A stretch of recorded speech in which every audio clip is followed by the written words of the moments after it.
Oh my gosh. Oh boy. Oh brother. Oh brother. Good morning, guys. What's up? What's happening? I need to just take a breath and calm down. This is my second take starting the podcast. Also, welcome to Chill Pants Podcast, episode 1. I'm going to be your host, Mark, and I feel like this is just the intro of like every boy's dream of, like every girl's dream of a wedding. I think every young man dreams of having a podcast. And right now, I'm my dream is coming to life. Last couple of years, I've just always kind of toyed with the idea of kind of doing it more formally, having a podcast, having a place where I can talk more long form. We have the short form stuff, TikTok and blogs and Instagram. And then I think what's great about podcasts is that it is longer than, it's longer, so you can really like sink your teeth into these individuals. And I'm just a believer in, like, I love making content that I watch or listen to. And I watched and listened to a lot of podcasts. So I was like, dude, let's just start one. Let's just do this thing. And the name Chill Pants Podcast has like it's been a name for, again, since 2018 when I first thought of this. But yeah, speaking of which, Chill Pants, we have to talk about Chill Pants today. I have my favorite ones on. These are Vuori Chill Pants. You've probably seen me wear these a lot. They are just my favorite pants. Company called Vuori, Vuori. They're out of San Diego, and they have like 5% spandex. Okay, so I know I'm a dork about chill pants because I work from home and I have worked from home for 8 years, and I spend most of my days in chill pants. So yeah, great versatile chill pants. I feel like I could go to the post office and also be on the couch. So they're very, many hats these pants wear. But also, if you have a favorite pair of chill pants, please let me know. I'm always like on the hunt for like the newest, coolest pants. They don't have to be expensive, just something comfy. Something comfy and cute, okay? It's not asking too much. We also have some tea going on this morning. Green tea, of course, obviously. I also have my timer going on, which I should probably just put out of frame. You guys don't need to see that. So we have a monitor right here so I can look at myself, make sure I'm in frame. And then I have the 2 lights. This dangly thing is obviously the microphone. I have my audio recorder over here. Cool, just making sure it's actually recording. Oh my God, I just need to just chill for a second. Sorry guys, I'm just like, yeah, this is just awesome. So again, welcome to Chill Pants Podcast. This is surreal. This is really dope. And if you're here, like, thank you so much for just being here. Shit, man, you could be doing so many things. And the fact that you're here hanging out with me, hanging out with us, just means a lot. So good vibes, and let's push onward. Let's carry on, shall we, Mark? So first off, I want to like talk about the demographic breakdown of this channel really fast.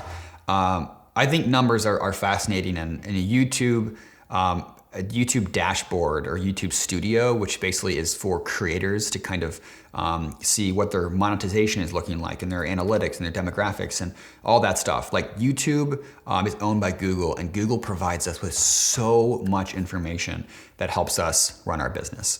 So really quick, 90-10 split of male to female. So I'm just gonna put it on screen here, but 89.6% of you are male and 10.4% are female. It used to be more like 80-20, but I think over the years, just gotten some more dudes, which is fine. And then the most fascinating piece, I think, is when it goes down to age. Nearly 50% of you guys are 25 to 34. My age. I'm 29, going on 30 in August. And I think that's cool. I'm glad I don't have, and I just take this for what it is. I'm just glad I don't have like 12-year-olds watching my stuff. I don't know how to connect with 12-year-olds. I don't think they'd be watching my stuff to begin with. And the next big one is 18 to 24 is 20%. And then the third largest is 35 to 44 at 15%. So I just thought I would share it with you guys. I think that is interesting. Someone who I follow who gives me just so much freaking joy is a guy named MarkE. First off, his name is great, Mark. It's Mark with a C, actually, M-A-R-C. MarkE. This is how you spell his name. AKA the Loop Daddy. He basically goes on, he basically makes music on the fly. Such a cool dude. I found him a couple years ago. He just has that energy that like, it just like brightens your day. Just simply put, you throw on some MarkE on YouTube or Instagram. I mean, the dude just is radiating positivity. Watch his video. I think it's called How to Make an Ass Shake, I think. I think that's what it's called. Well, we have a laptop, so we can just check that out actually. How to make an ass shake, is that what it is? How to shake an ass in under 2 minutes. That video, I'm gonna link down below. It's 1:27. Challenge you to go watch it. It is so good. And it like perfectly describes Mark's musical vibe and also like his human vibe all in one video. So we love Mark here. So yeah, I posted like 10 videos last month in the month of March. And that was the most I've ever posted in a month for probably like, now you hear the squeaky chair. Probably the most videos I posted in like a long time. And I spoke on it a bit when, like in one of the videos, but yeah, man, when you're like not in a good headspace, you don't want to share anything. I mean, I was creating, I just wasn't sharing the things I was creating. You don't need that extra level of judgment that the internet kind of places on you. And it felt really nice to take some time off, honestly. Like, I felt like it was overdue. And if you're not, I mean, I was not able to really find like a great balance with YouTube the last couple of years. It just was some things going on in my personal life.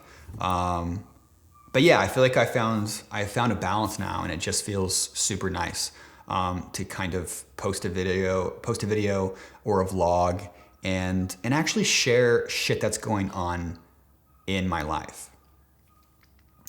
I think back to videos I've again posted the last couple of years, and I feel like I have to stay close to this microphone. Getting used to this, guys. All right, working at the kinks.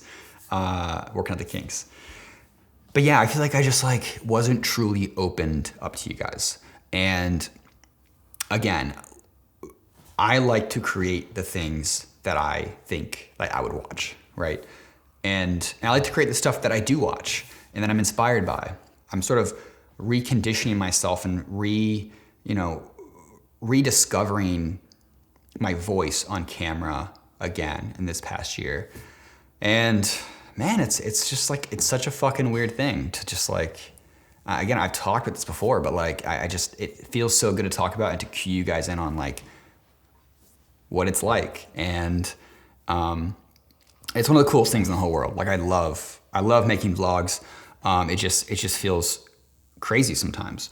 I don't know. It's a crazy fucking thing. And if you guys are cool with me talking about it, I mean, shit, then I can go in depth about it, because I've been doing it for long enough to where like I've had pretty much every single little tiny notch and niche of the YouTube crisis, and it's mainly been positive. Like I tell people this all the time, but like the most amazing things in my life have come from the internet, always.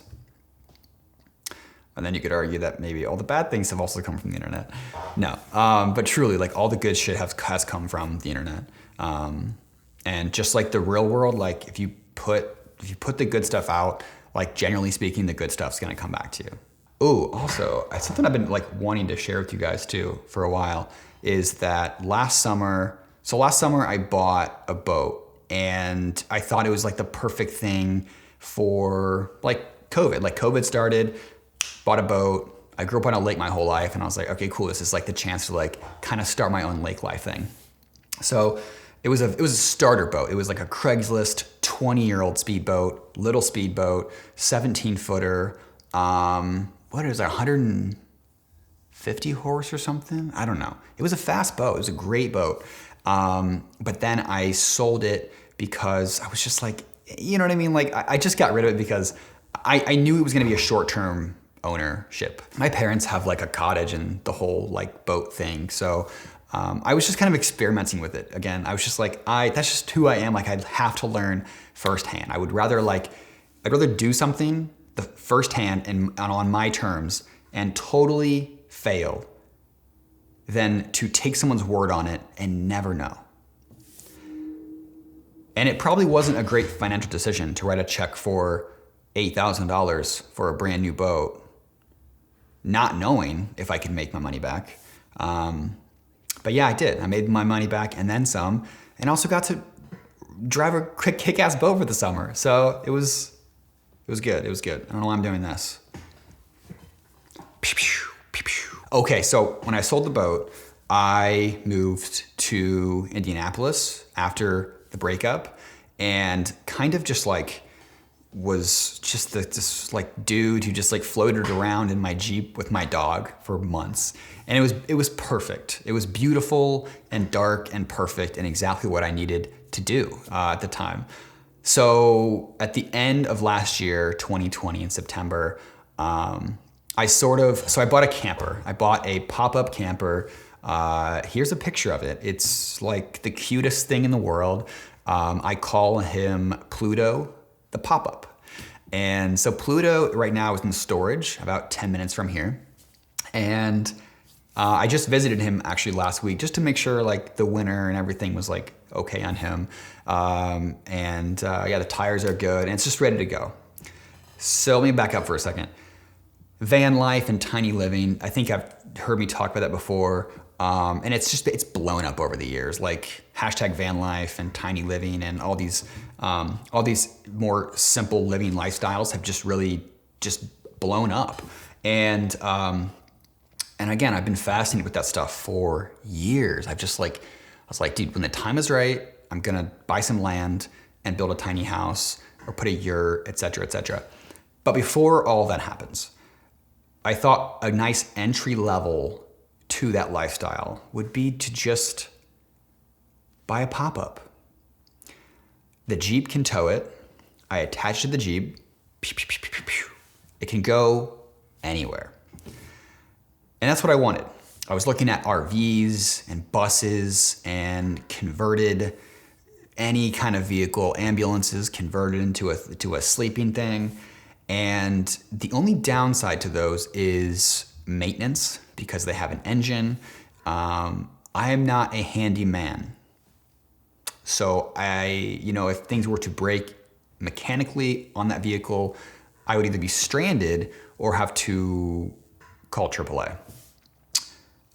But the thing is, my Jeep, I take good care of it. I invest a lot of preventative maintenance into the vehicle because I just want a reliable vehicle. I put a lot of miles on it, and the Jeep is it's Tommy, man, Tommy boy. That's my Jeep's name, Tommy. And I've had that vehicle actually 4 years this month. Beautiful, absolutely beautiful vehicle. It's been great. So the Jeep towing capacity is like 3,500 pounds. The Pluto pop-up, it weighs, I believe, around 2,800 pounds. Fully loaded with water and stuff, probably a little over 3. So I'm still way underneath the max towing capacity of the Jeep. And I just, like I said, I use the the brand is a Forest River Palomino pop-up. So really it's Pluto, the Palomino pop-up, PPP. So I used it a handful of times in the fall last year, and then I just had to put it away. It's just too cold, even though it does have heat and stuff. But I was just like, dude, the fun part about camping is being able to have a fire and just be outdoors. You can't be outdoors when it's fucking cold. Not me anyways. People do it. I don't winter camp. Winter camping, No. No, no, no, no, no, no. So anyways, that was a long-winded thing saying that I'm excited to make some videos about the pop-up and what that life is like and what everything about it, like everything about it. So expect some pop-up vlogs, pop-up camper vlogs here in the sometime future. Puppy is very much asleep over here. But yeah, she's doing well. In the last vlog, I talked about her getting an x-ray because she was just having some trouble walking. She was like limping kind of after we played fetch.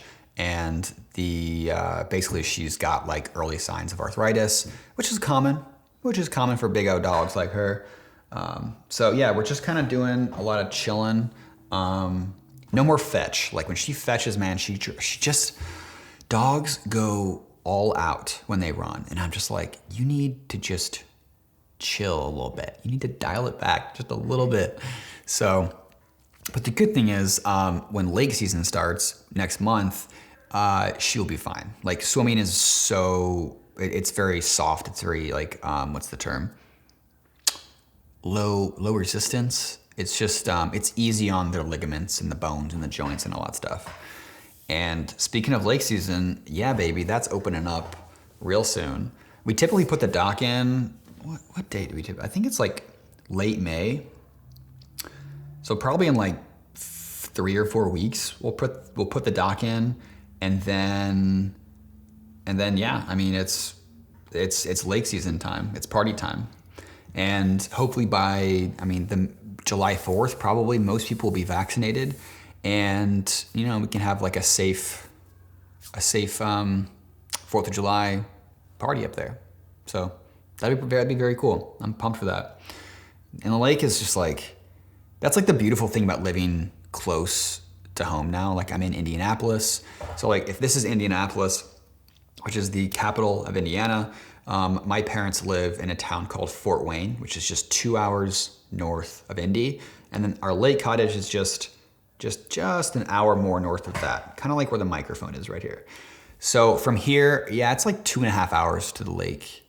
And yeah, that place is just like, I don't know, just love going there. This is actually our 20th summer at the lake. My parents purchased it in 2001. And so yeah, this will be our 20th summer. It's so wild to think about that. And it was like for a little while, I was actually trying to convince my parents to sell the cottage because my parents are 60 now and they're gonna retire soon. And I think they were just trying to figure out what their next step was. A lot of people in the Midwest, they retire somewhere in the Carolinas or down south. And I was like, if you sold the cottage, you could just buy something down south.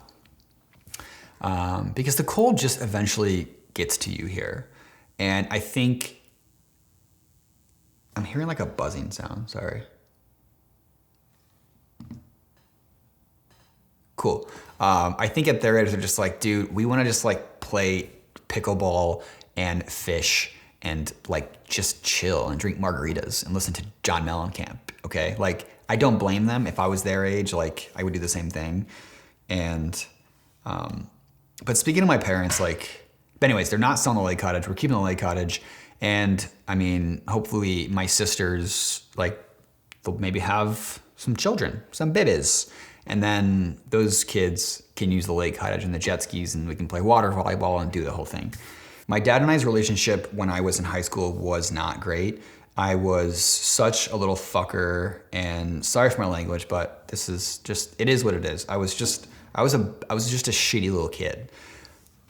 When I went to college, I really came back a man. I grew up and matured, and that's when our relationship really started, in my opinion. That's when our friendship started.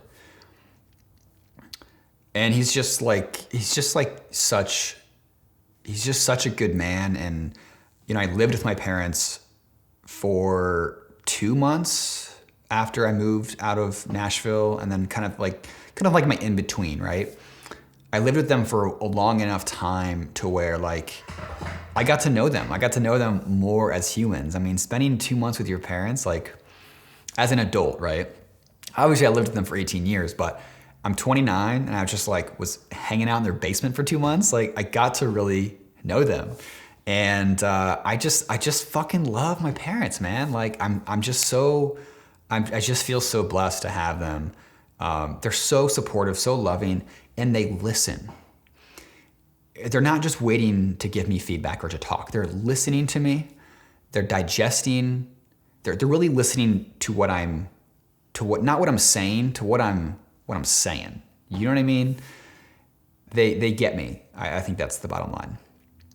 And sometimes I miss sitting down and just binging Netflix with my dad. That was kind of what we did a lot when I was back. It was the middle of winter. It was gross, and we both just love watching TV and movies and shit.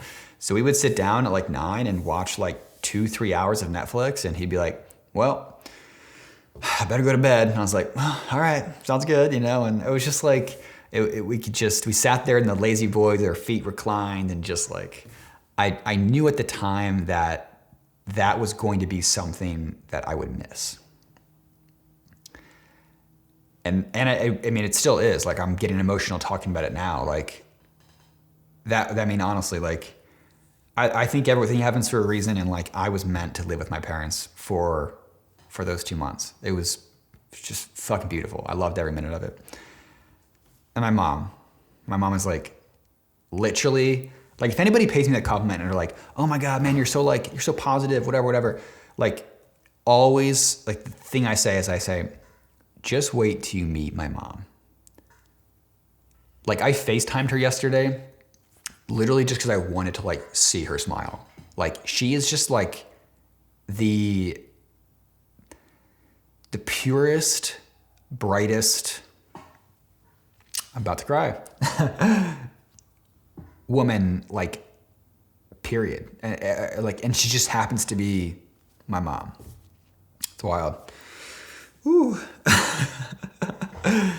But, like, it's just like, they've just always had my back. And yes, parents should, but not all parents do. Sorry, guys. So yeah, again, I feel so blessed to have them as parents and as friends, and like I just feel like I can really be honest with them, and they're just I don't know what else to say. I just feel so lucky to be their kid. They work very hard at being involved in their kids' lives, and I have friends that their parents just like they just are not as involved. And my friends want the parents to be more involved. So it's just, again, it's like, again, I'm just so grateful for like so many things in my life right now. And I think starting the day with like a little gratitude, appreciation, like that's something I really believe in.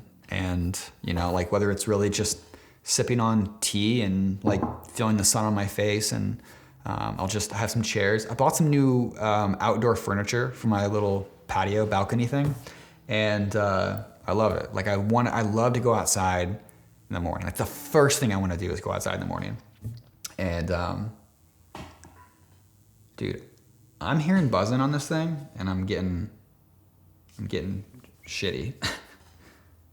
I'm just gonna put it down there. Cool. I might have been like all electronics or something. I don't know. Again, we're working the kinks out. It's all good, baby. It's all good. My dad's in the process of like buying a pickup truck. He's never owned a pickup truck in his life. And, he calls me. He's like, "What about this silver one? What do you think about, I like the silver one, but the rims, I'm not a huge fan of the rims, but, this black one though, this black one's nice, but it's not 4-wheel drive, and, we need 4-wheel drive." And so we're kind of going back and forth on shopping for a pickup truck together. I mean, fuck, like how American is that shit? Father, son, shopping for a pickup truck. I don't know. It's kind of goofy. I love it though. I love it. I also want to say, thank you for supporting my online store. That is great. I put a lot of work into the store and into the photos and in just to receive the love back and the support. It just means so much, and it really is. It opens up such a door for a different revenue stream for me. I talked about in a comment that I posted last video. Someone asked, "Well, what do you do? Like, how do you make money? What's your job?"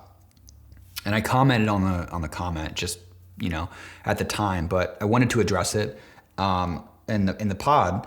I'm already saying pod. That's pretty dope. Dude, you want to come on my pod, bro? Yeah, just pop in on my pod, dude. Yeah, it'd be great.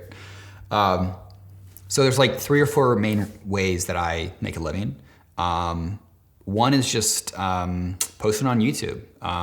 The ad revenue from YouTube, it's not a ton for a creator my size, but it is enough to invest in expensive microphones. This microphone was $900. That's a lot of cheese. I mean, I've had this microphone for 2 or 3 years, but I used the revenue from my YouTube channel to purchase it. So thank you for watching these videos, because now I have a cool microphone. And the other 2 main ones are brand partnerships on my social media. I partner with brands on my Instagram and my YouTube channel, and that makes up a large portion of my annual revenue.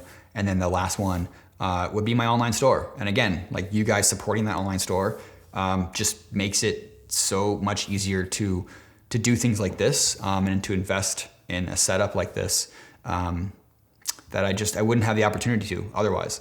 And like, again, I just think it's so cool to like offer a picture that I've taken online, and someone buys that in Australia, and then they get it in the mail and they're like, oh, cool. And they just like put it on their wall or in their refrigerator, or they frame it, I don't know, or throw it away. I don't know. That is just so mind blowing to me. And I'm grateful for every order that I receive. So if you would like to support me and support the podcast and support the channel, it's markedwardmiller.com. And I ship internationally, and the t-shirts are fulfilled by another company, a third-party company, so I don't have to have t-shirts freaking hanging out of the closets here. I've done that in the past, and it was fine, but it's just like, I fulfill all the prints. I actually have all my print stuff. Typically it's here, like next to me on my desk, but to make this setup look a little bit cleaner, that's cute and clean, cuter and cleaner. I put it in my bedroom for now. So yeah, all the prints are signed, and I ship them and I print them, and I just enjoy the process from start to finish. Thank you guys for just being here and giving me a chance to just like talk. And if you like this style, like the long form media, like the video, it helps me, it helps the channel. And I'm so appreciative of you guys being here. I know some of you guys have been here for the long haul, years and years and years, and that is just that's just so fucking cool. So I know I've been like kind of like, I don't know, like, again, pinch me, I'm dreaming kind of vibe today, but that's, I don't know, maybe it won't wear off. I'm just this is something I love to do, and I would like to also have some of my friends on the podcast in the future. Donnie's definitely going to make it on episode 2 or 3. He actually helped me out a lot, just talking out, he helped me with the production of this. So shout out to Donnie for talking to me about podcasts while we work out. Oh, if any of you would like to make a jingle for the podcast, like, yes, you can. It can be as simple as your voice. You could just sing it. The Chill Pants Podcast. Or if you play an instrument, if you're a musician of any sorts, my email is on my website. Email me, we can talk about it. And so if I do end up choosing your jingle, or if we end up having a jingle for the podcast, I'd be happy to leave like your social handle in the description of every video. So that's it, dudes. Again, thank you for coming to the first episode of the Chill Pants podcast. So stoked, so happy, good vibes. I love you guys so very much, and I'll see you very soon. Love you. I'll see you. And bye.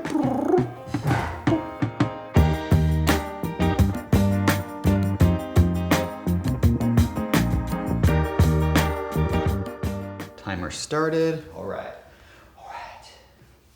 Mark, you got this, man. Just go there and just talk for 30 minutes and it'll all be fine. Oh my gosh.